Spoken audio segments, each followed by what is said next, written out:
салом ба мухлисони беҳтарин дастаи дунё ва канали Барса ТЖ. Шаби гузашта Барселона дар Эл-классикои ҷавобии Ла Лига РЕАЛ МАДРИДро торумор кард. Дар ин бозӣ Дани Алвес 38 сола бозии 400-уми худро бо либоси варзишии Барселона гузаронд ва Барса ҳамчун тӯҳфаи Алвес ба дарвозаи бошгоҳи шоҳона 4 голи беҷавобро ба нишон расонинданд. Дар 2 соли охир 5 бозии расмиро бар зидди Барселона РЕАЛ бо ғолибият анҷом дод ки ин омори нобахшиданӣ барои Барселона буд. Акнун ин оморро Хави шикаст. Имрӯз мо дар бораи бозии бо РЕАЛ пурра бароятон маълумот медиҳем.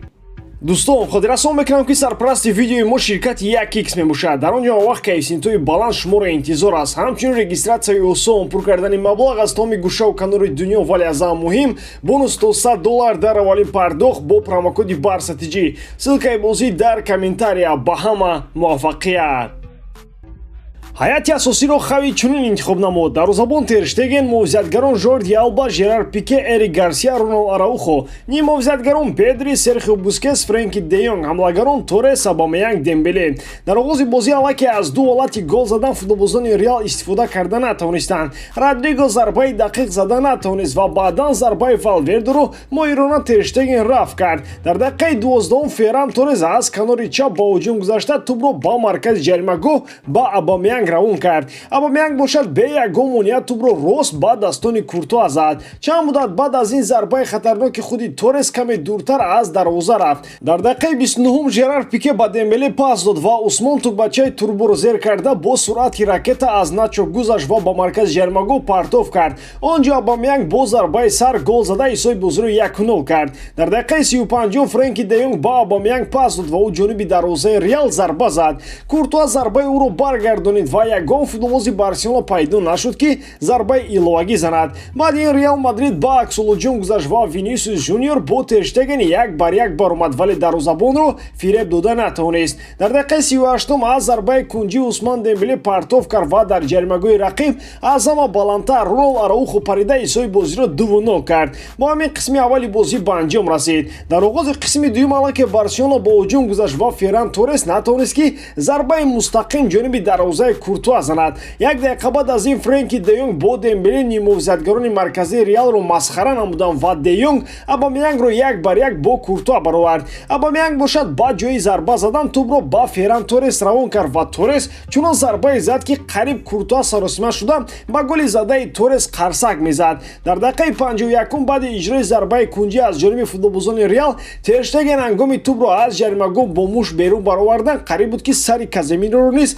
бо тӯб сабой мекард. Чанд сония пас аз ин бозам Торрес дар канори чап тӯбро соҳиб шуда Абамеянгро 1-1 бо дарвозабони РЕАЛ баровард ва агар қади Куртуа 50 метр мешудам, Абамеянг метавонист ки аз болои сари ӯ гол занад ки айнан ҳамин гуна Абамеянг гол зад. Баъди дидани вар дувар ки офсайд ба қайд гирифта буд, билохира голи чоруми Барселонаро ҳисоб намуд. Дар дақиқаи 74 Усман Дембеле қариб буд ки голи панҷуми Барселонаро ворид мекард, вале Милитао сари вақт монеъи зарбаи задани ӯ гардид ва дар натиҷа зарбаи Дембеле дуртар аз дарвоза рафт. Баъдан Барселона аз чандин фурсатҳои гол задан истифода карда натавонист ва бо ҳамин қисми дуюми бозӣ низ хотима ёфт.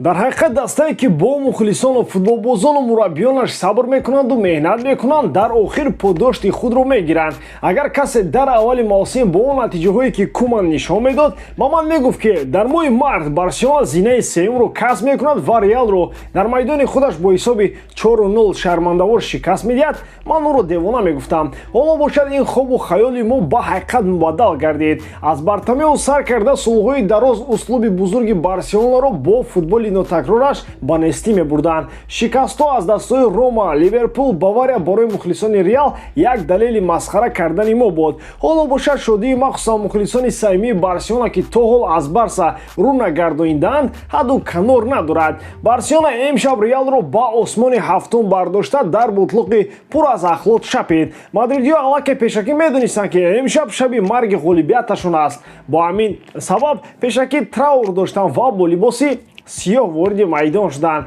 ҳайати бозингарони Хави аз кума фарқияти калон надорад, вале философияи футболи Хавиро мо аллакай мушоҳида дорем. маълум аст ки аслубозон сармураббӣ чӣ мехоҳад ва ҳар як футболбозро пурра медонад ки чӣ гуна истифода барад. шахсан ман Дембелеро то ҳол барои феъли бад доштану номардиаш бад мебинам, вале ӯ низ натиҷаҳои бовар нокарданӣ нишон дода истодааст ва дар 4 соле ки ӯ дар Барселона аст, танҳо Хави тавонист ки ӯро дуруст истифода бурда тавонад. 4 голи беҷавоб дар Бернабеу баробар ба 409 аст. ғалабае ки аз унвони қаҳрамонии Ла Лига болотар аст. ба ҳамаи шумо мухлисон муборак. акнун табрикоти шумо ва фикру ақидаҳоятонро дар комментария интизор мешавем. дар ҳам ҳолат Барселонаро дӯст доред ва канали Барса ТВ-ро дастгирӣ кунед. дастгирии шумо пешравии мо. бо шумо мисли ҳар вақта Муҳаммад Гайруф.